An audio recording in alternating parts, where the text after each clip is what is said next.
Just how would you kind of assess your play over the weekend and defense overall? My what? Your play over the weekend okay, and the okay. defense overall. Yeah, I think collectively we played pretty good. Defensive line wise, I feel like we affected the quarterback. We got after him.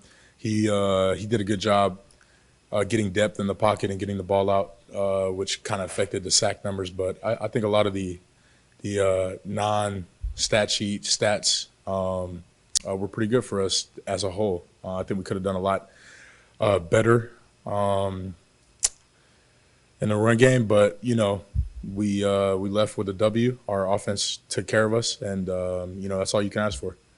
And just looking into the matchup this week, what challenges does this Georgia offense present, and I guess Carson Beck in particular? Yeah, they're a big recruiting program, and they got dudes everywhere, and we're not going to be shy about that. But we got them too, and we feel very confident in this group and in our preparation to be able to go in there and handle what they give us. Yes, they have a lot of good players, but we feel like we can get at them in those one-on-one matchups. Carson Beck's the least sacked quarterback in the SEC right now. What's your takeaway from that offensive line of Georgia so far? Yeah, they got a real solid group. A great right tackle, and he moves well in the pocket. He's not known as a runner, but he's got good movement skills in the pockets, and he can get out of some trouble when he needs to. But that doesn't deter us. We feel like we have a good rush plan formulating this weekend. We're just gonna go put that to the test this week at practice, and keep with the script going into Saturday. Jared Caden was in here a minute ago saying that after the game Saturday that some of you guys are looking at each other like, hey, we have a chance to go do something, get to the college football playoff, that kind of thing. Now that this opportunity's here, kind of what is your approach to it? Coach Golden said this morning. Where else would you want to be besides playing a game in November where you can control your own destiny? And we're very thankful to be in a position like this. Very excited to get out here and compete again against a great team. That's what you come to the SEC for. So yeah, we're just taking it one week at a time. We're keeping all the playoff talk on the back burner. It sounds like a little rat poison to me, but we're just focused on Georgia this week and going and getting this dub Saturday. Just from watching 9 games now, it feels like those kind of hockey line change, wholesale subs on the defensive line. How do you feel at this point of the season than maybe last year when that wasn't really the strategy? Just y'all feel fresher in November than last year? Yeah, a lot more fresh, and I think I speak for the entire room when I say that. We got a lot of trust and a lot of guys in our room that have gone in there and proven themselves and made plays. Some guys that had to be developed from last year that are coming out and making plays and being accountable. So. Yeah, I feel like as a team, just as a whole, we're a lot more fresh than we were last year. I feel like we're really beat up physically last year. So, yeah, very, very, very fresh. What has a game of this magnitude? How has kind of such a massive one that you just talked about discussing Pete Golding and controlling your own destiny and all that stuff. Of a game of this magnitude, what kind of impact does it have on the locker room and you guys? There is that. It's hard for there not to be that. But that's not the way we run this program. That's not the way we go about things. I feel like in this program, I feel like we're a group full of week to week guys.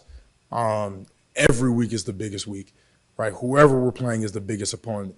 Every week is the biggest game, and we don't feel like it's because of the opponent. We feel like it's because of us.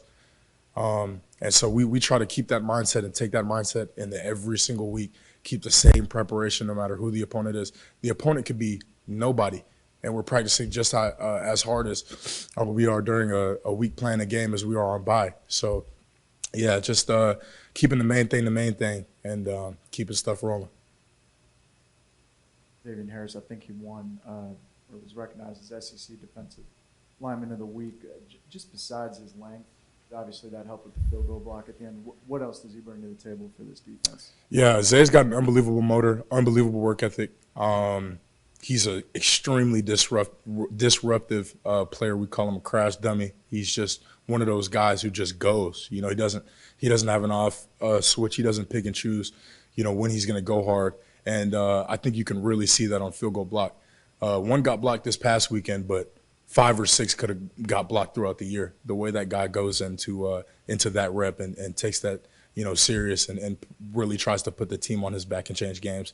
And he's been doing that since last year. That was one of his biggest, most primary roles last year. Yeah, he was playing a little bit on defense, but he took those field goal block reps with the utmost respect and importance.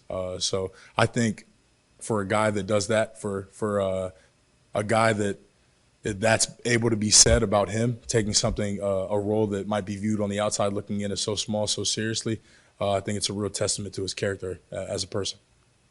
Jared, as you personally prepping at North Gwinnett, right down the road from Georgia Tech, where you transferred in from, now playing the Georgia Bulldogs, personally, did you kind of have this game in the back of your mind when you transferred to Ole Miss? And if so, just what does this mean to you personally to play against Georgia? Well, I didn't know we had UGA on schedule till this offseason. But I was excited when I found out the news. I know it's going to be real deep. A lot of family members and coaches coming to that game. But like I say, you know, I just want to keep it about my teammates and my coaches and who's going into battle with me.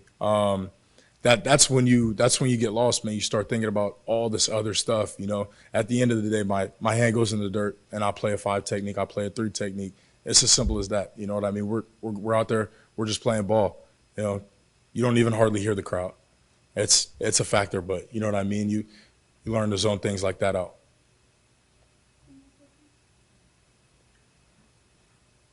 Jared, being from Georgia, you know, we hear about the state of Florida, all the talent in high school, all the state of Texas, tons of talent. But you look on our team, we got a bunch of Georgia guys, a bunch of Georgia guys on a lot of teams. Just your evaluation of that state in general from a high school standpoint. Yeah, I feel like we get into that argument a lot in the locker room about who's got the best talent. And for some reason, I feel like Georgia always wins. I don't know. I could be biased. I don't know.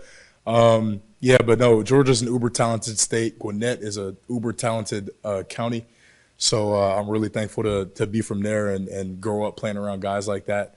So shouts out to all the guys from Georgia around the country doing their thing.